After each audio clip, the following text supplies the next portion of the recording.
Carlos Amaya. El editorial: ¿para cuándo las renuncias en la cárcel El Pedregal? Una situación difícil y de irregularidades. Y el diario más importante del país, La República, titula hoy: ¿cómo le afecta la caída del precio del barril de petróleo a los ingresos de la nación? Y nuevos aranceles de Donald Trump para fortalecer la industria automotriz de Estados Unidos. Santiago, gracias. 5:59, una breve pausa, vamos con el himno y regresamos con toda la información de Colombia y el mundo aquí en la FM de RCN, la mejor mesa de la radio en Colombia.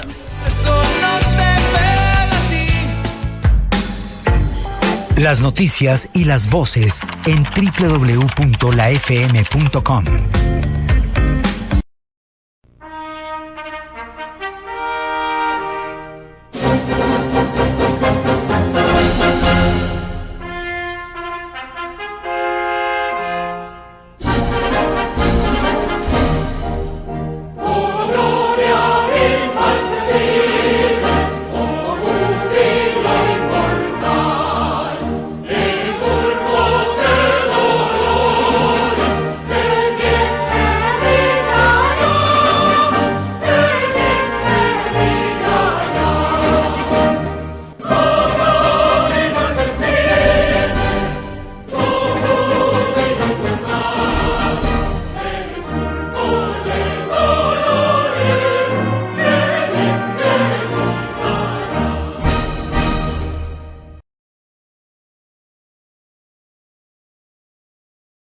Muy buenos días, hoy es viernes 14 de febrero del 2025, aquí están las noticias.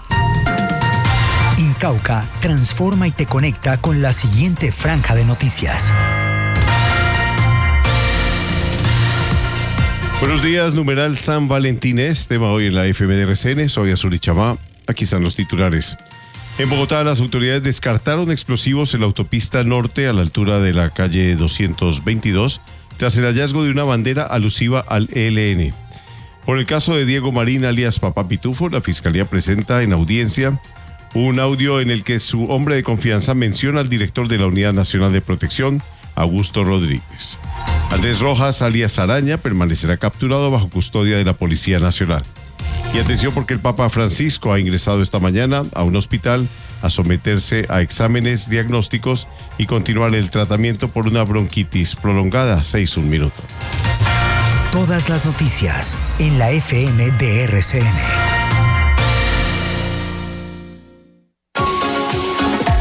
En Incauca, transformar vidas con energía es un propósito, una esencia que nos inspira para impulsar el desarrollo económico, social y ambiental en nuestra zona de influencia y en el país, creando un entorno de confianza, inclusión, respeto, lealtad y transparencia en el que todos somos protagonistas. Incauca.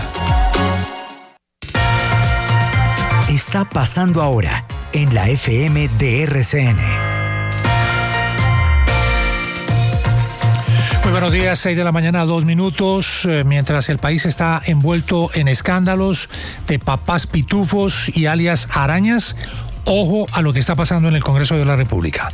Ya ha sido aprobado en un 50% el articulado de la nueva reforma a la salud en la plenaria de la Cámara de Representantes. En bajo perfil está avanzando la reforma a la salud, lo que nos va a impactar a todos los colombianos. Diana Cabrera, ¿qué fue lo que pasó en el Congreso en las últimas horas? Buen día. William, muy buenos días. En vivo la FM de RCN. Un nuevo bloque de 7 artículos se aprobaron en la plenaria de la Cámara de Representantes, los cuales suman 30 de los 62 que tiene este nuevo proyecto de reforma a la salud presentado por el Gobierno Nacional. Después de una larga discusión, fueron aprobados los artículos del 21 al 27, con lo que se llega al 50% del articulado aprobado tras la citación a sesiones extraordinarias. Estos artículos están relacionados con los servicios sociales complementarios en salud, las prestaciones económicas, públicas, créditos blandos a instituciones prestadoras de servicios de salud, la modificación de la destinación por parte de los recursos del Fondo de Solidaridad de Fomento al Empleo y la Protección al Cesante, el uso de los recursos de saldo de las cuentas maestras, pero también la designación de los excedentes resultado del proceso de saneamiento de aportes patronales.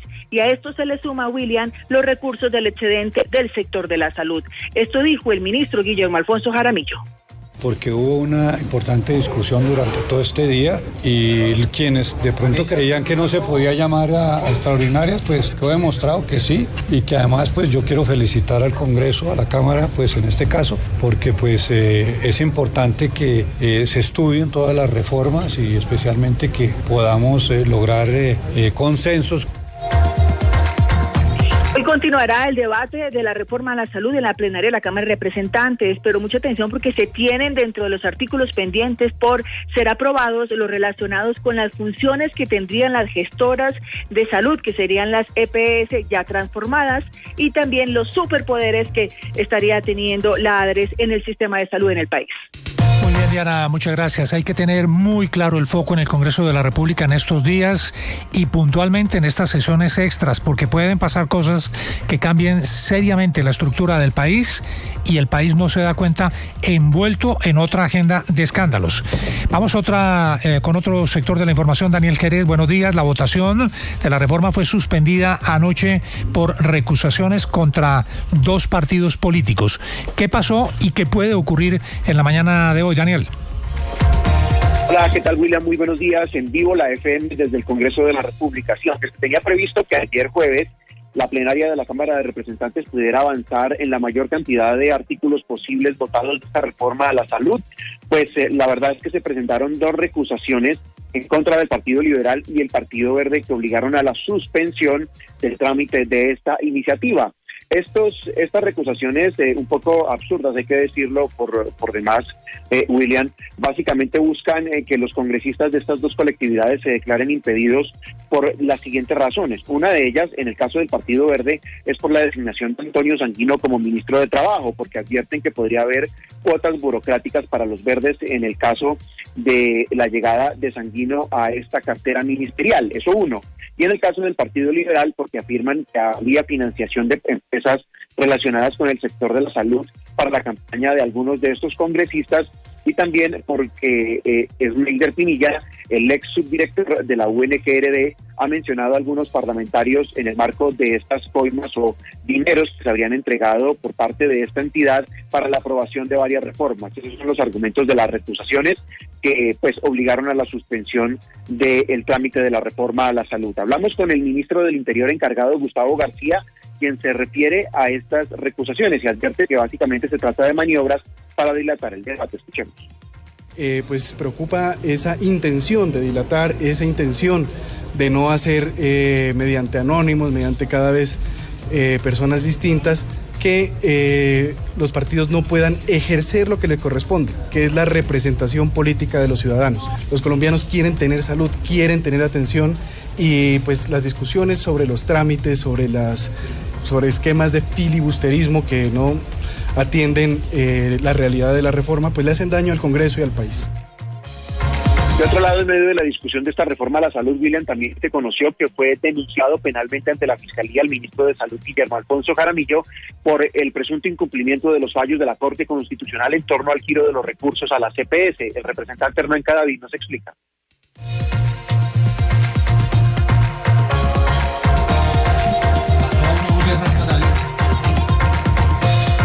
O me comentaba o me preguntaba mejor qué puede pasar hoy. Le cuento que sobre las 8:30 de la mañana la Comisión de Ética de la Cámara de Representantes está citada para resolver estas recusaciones que frenaron el trámite de la reforma a la salud. ¿Qué me dicen? Que muy seguramente no habrá quórum porque muchos miembros de esa comisión son integrantes del Partido Liberal, un partido que está recusado. Eso uno. Y dos, posiblemente en la plenaria de la Cámara de Representantes no haya quórum. Hoy es viernes. Hay muchas denuncias sobre la ilegalidad posiblemente de las sesiones extraordinarias, entonces muy seguramente hoy no puede pasar absolutamente nada, pero vamos a ver, estaremos muy atentos porque la idea del gobierno nacional es que pueda salir adelante, William, esta reforma a la salud en las próximas horas. Muy bien, Daniel, muchas gracias. Muy pendientes de lo que pasa en el Congreso de la República. Nos vamos a centrar ahora en otra parte de la agenda que tiene que ver con los escándalos por la financiación aparentemente ilegal de la campaña del hoy presidente Gustavo Petro. Y vamos a ir a Barranquilla porque en marzo se va a dar continuidad a la audiencia de juicio contra Nicolás Petro, el hijo del presidente Gustavo Petro, por el caso de los narcopagos. El abogado defensor y el fiscal del caso tuvieron diferencias. La fiscal está exigiendo respeto en esa audiencia que se dio en las últimas horas. El detalle de lo ocurrido, Renan Fontalvo en Barranquilla. Buen día. Buen día una vez más, William. Así es, mire, luego de un intenso rifirrafe entre la fiscal especializada en lavado de activos, Lucy Laborde, y el abogado defensor de Nicolás Petro por la forma como la fiscal presentaba el material probatorio en contra de Petro Burgos, el juez Hugo Carbonó decidió reprogramar la audiencia preparatoria de juicio en contra del hijo mayor del presidente para los días 25, 26, 27 y 28 de marzo. Fue una pelea prácticamente lo que ocurrió en la audiencia del día de ayer. Escuchemos el momento. De manera que si se puede omitir eso de la intervención de la Fiscalía, se haría más breve y más concreta y podríamos ir directo al elemento que se va a solicitar. Es irrespetuoso con la Fiscalía General de la Nación, en cabeza de esta delegada, querer dirigir cómo debe hacer su trabajo y cómo se adelantará este juicio, porque el señor defensor no se encuentra en el lugar de su señoría, quien estaría llamado a dirigir la audiencia. Palabras más, palabras menos, lo que la fiscal Lucy Laborde le dijo al defensor de Nicolás Petro fue que usted no es el juez, usted es la defensa. Entonces el juez Hugo Carbonó dijo que se va a aplazar la audiencia, quedó reprogramada para el 25, 26, 27 y 28 de marzo, 4 días hábiles, teniendo en cuenta que el abogado de Nicolás Petro había solicitado hacer las audiencias en días no ordinarios, es decir, un sábado, un domingo o un festivo. El juez le dijo que eso no es posible. 6 de la mañana, 10 minutos. Renal, sigo con usted en Barranquilla porque hay mucha información en desarrollo que tiene que ver con la agenda nacional. La fiscal Luz Adriana Camargo, que se ha referido al caso de Papá Pitufo y a otro grande, el de alias Araña, que hoy es solicitado, Araña de las disidencias de las FARC, que hoy es solicitado en extradición por Estados Unidos por delitos de narcotráfico. Renan, ¿qué ha dicho la fiscal sobre estos dos casos?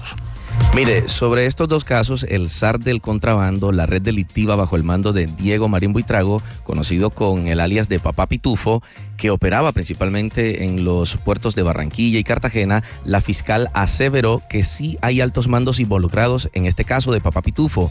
Hay generales y mayores y dijo que hay 5 personas investigadas y se avecina un juicio. Escuchemos. Sí venimos trabajando, ya de hecho se agotó hace no mucho la imputación contra alias Pitufo, pero además ahí hay otras personas judicializadas ya, al menos 5 personas judicializadas. De hecho tenemos un juicio ya andando por estos hechos de corrupción al interior de la Policía Fiscal Aduanera. Y sobre el caso de Giovanni Andrés, conocido con el alias de Araña, aseguró que lo que se hizo fue atender una notificación de circular roja de la Interpol que fue elevado por los Estados Unidos. Esto en contra de Giovanni Andrés Rojas, alias La Araña. Muy bien, Renan, muchas gracias. La fiscal general de la Nación sobre 2 de los grandes casos. A propósito de alias La Araña, este delincuente de las FARC que estaba negociando con el gobierno nacional y que fue detenido por la Fiscalía General de la Nación por una orden internacional solicitado por una corte de Estados Unidos por posibles delitos de narcotráfico. Mauricio Collazos, ¿dónde quedó recluido? ¿Bajo custodia de quién se encuentra este delincuente? William, oyentes, ¿qué tal? Buenos días. Les cuento que gracias a la mediación de los delegados del gobierno, exactamente del propio comisionado de paz, Oti Patiño, y también del propio jefe de la delegación de la negociación que está precisamente adelantando con las disidencias. Hablamos de Armando Novoa, quien en las últimas horas estuvo muy juicioso en el búnker de la Fiscalía, adelantando reuniones, acciones, pues finalmente se logró por parte del gobierno que Giovanni Andrés Rojas, alias Araña, cabecilla de las disidencias de las FARC, quedara a disposición de la Policía Nacional. Esto mientras el gobierno de los Estados Unidos, previa comunicación que ha hecho la Fiscalía, oficializa el pedido de extradición. Por lo menos es lo que debería continuar. En ella, pues, se espera que la Corte del Distrito Sur de California, pues, formule y haga este pedido, digamos, oficial por cargos asociados al tráfico de estupefacientes. Recordemos que, según los Estados Unidos, en este caso, alias Araña cometió un delito continuado por cargo de tráfico de estupefacientes, el envío de cocaína usando el sur de Colombia y Ecuador para de esta manera hacer envíos hacia Centroamérica, México y los Estados Unidos, William. Muy bien, Mauricio, y además de este caso, la Fiscalía también ha allanado la lujosa casa que está ubicada en el norte de Bogotá de alias Papá Pitufo, el zar del contrabando, que hoy tiene enredada a la campaña del presidente Gustavo Petro y a un montón de funcionarios, exfuncionarios de administraciones anteriores, a la policía incluso, por aparentemente hacer parte de esa red de corrupción que armó alias Papá Pitufo. ¿Qué se sabe? Lo último que ha dicho la Fiscalía sobre alias Papá Pitufo. Y lo que nos cuentan, William, en torno a este caso es que esta diligencia de allanamiento y registro que se presentó a la lujosa casa ubicada en el norte de Bogotá, allí en el sector de Guaymaral, propiedad de Diego Marín Buitrago, alias Papá Pitufo, es que los agentes de policía judicial, tanto del CTI, con apoyo de la DIJÍN, recolectaron lo que podían ser elementos probatorios, USBs, otros elementos, documentos y demás, que hacen parte ya de este proceso que adelanta un grupo de tareas especiales. Ya lo decía la fiscal general y es lo que adicionalmente podemos contar, un grupo de tareas especiales liderado por parte de un fiscal delegado ante la Corte, un fiscal de anticorrupción, un fiscal delegado ante el tribunal y otros fiscales de apoyo. El objetivo, poder recolectar y con base en estos elementos avanzar en judicializar a otros responsables, entre ellos a varios generales que ya están precisamente en la mira y también a funcionarios de la DIAN. Y aquí permítame porque la fiscal del caso en torno a este episodio da precisamente las luces del porqué de la importancia. Es que se estableció que en su oportunidad Papá Pitufo solo en 6 meses pagó sobornos por más de 900 millones de pesos. Incluso esos sobornos a estos oficiales de la policía y a funcionarios de la DIAN fueron entregados en bolsas negras y en cajas. Escuchemos. Mario Andrés Sarmiento, en calidad de mayor de la Policía Judicial Servidor Público, organizó un encuentro en la ciudad de Bogotá para presentar a Diego Marín Buitrago al coronel Abdón Enrique Melo Ramírez, porque este último empezaría a ejercer como nuevo jefe de la División de Control Operativo Polfa en Pereira.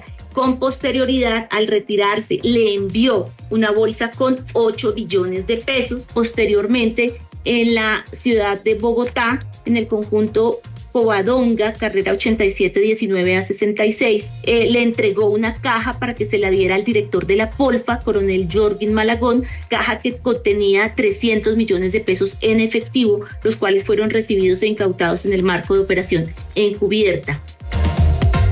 Dos datos adicionales y finales en torno a este caso de Papá Pitufo en las investigaciones de la Fiscalía.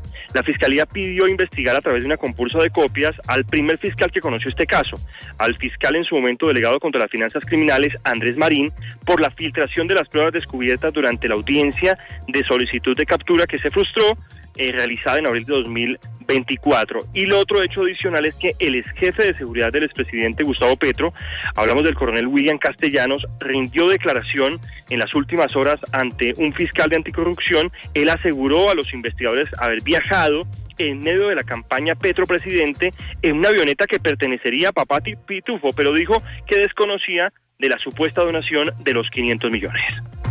Pues tremendo el escándalo, los tentáculos de alias Papá Pitufo que pareciera han penetrado en varias instituciones, pero de los cuales no se puede desprender fácilmente poniendo el retrovisor el gobierno del presidente Gustavo Petro, porque plata de Papá Pitufo entró a la campaña de Gustavo Petro, aunque fue devuelta, según la versión del mismo presidente. Don Juan, buenos días. Así estamos arrancando hoy. Muy buenos días, William. Un saludo para usted, para todos nuestros oyentes. Como sabemos que Papá Pitufo se va a prender de cuanto inciso se encuentre para demorarse en Portugal o para ver si le conceden el asilo que ha solicitado, pero ya hay unas fichas que están identificadas en Colombia, contactos, miembros de su red. Aquí hay que trabajar con el lema de caiga quien caiga. del gobierno de Petro o de cualquier gobierno. Este es un tejido criminal altamente sofisticado. Con los nombres que ya tienen, pueden empezar los procesos de colaboración. Ellos ya tienen unos nombres de antiguos integrantes de la fuerza pública. Ellos ya tienen unos nombres de personas que tenían responsabilidades y que ocupaban cargos y que vestían uniformes en la policía fiscal y aduanera. Pues bien, esos juicios, independientemente de que papá Pitufo se demore en regresar a Colombia, deben iniciar con la mayor celeridad y ellos deben tener la capacidad, ofreciendo y aplicando los mecanismos de la justicia por colaboración, para empezar a develar no solamente en la fuerza pública, sino en la política y en los poderes ejecutivos, quienes fueron los aliados de estos tenebrosos criminales. Muchas mujeres, muchas familias, muchos empresarios, profesor Fernando Quijano, quebrados por cuenta del contrabando. Aquí, como tiene nombre de personaje inocente, mucha gente cree que es un tema menor. ¿Cuántas familias se quiebran por el contrabando, profe? ¿Cuánto se golpea la economía colombiana? Sabe, don Juan, que a mí me alegra esta trama de papá Pitufo porque está poniendo al descubierto, ayer lo decíamos, es la punta del iceberg del contrabando y el narcotráfico. Recordemos que el narcotráfico es una actividad ilícita que gana millones de dólares. Esos millones de dólares ingresan a la oferta monetaria colombiana, al torrente monetario colombiano a través del contrabando. Esa cantidad de moles, esa cantidad de almacenes que no venden, pero que, digamos, presentan ante las autoridades económicas grandes ingresos. Eso es lavado de activos, eso es contrabando, y ojalá, obviamente, que se juzgue y se investigue estos 500 millones de pesos, por qué no entraron y por qué no se denunció, pero también que se traiga valor presente quiénes eran los cercanos a papá Pitufo, y obviamente escandalosísimo. ¿Sabe qué se me ocurrió esta mañana? Que lo que está pasando con esta trama es como una balacera en un ascensor. Todo mundo le dispara a todo mundo, y que ojalá realmente las autoridades intervengan y que obviamente la justicia llegue a todos los rincones. Hay que proteger a quienes hacen industria en Colombia, y sus principales enemigos son los contrabandistas, asociados con todas las redes criminales imaginables. Que empiecen ya los procesos contra quienes tienen identificados. Que no nos digan, profe, que se demoran los juicios porque no han podido extraditar a papá Pitufo. Aquí ya hay gente que está identificada y que puede colaborar con la justicia. ¿No le parece, don Juan, que por qué manteníamos la aduana pegada a la DIAN? ¿No le parece? Aquí digamos, se ha dicho que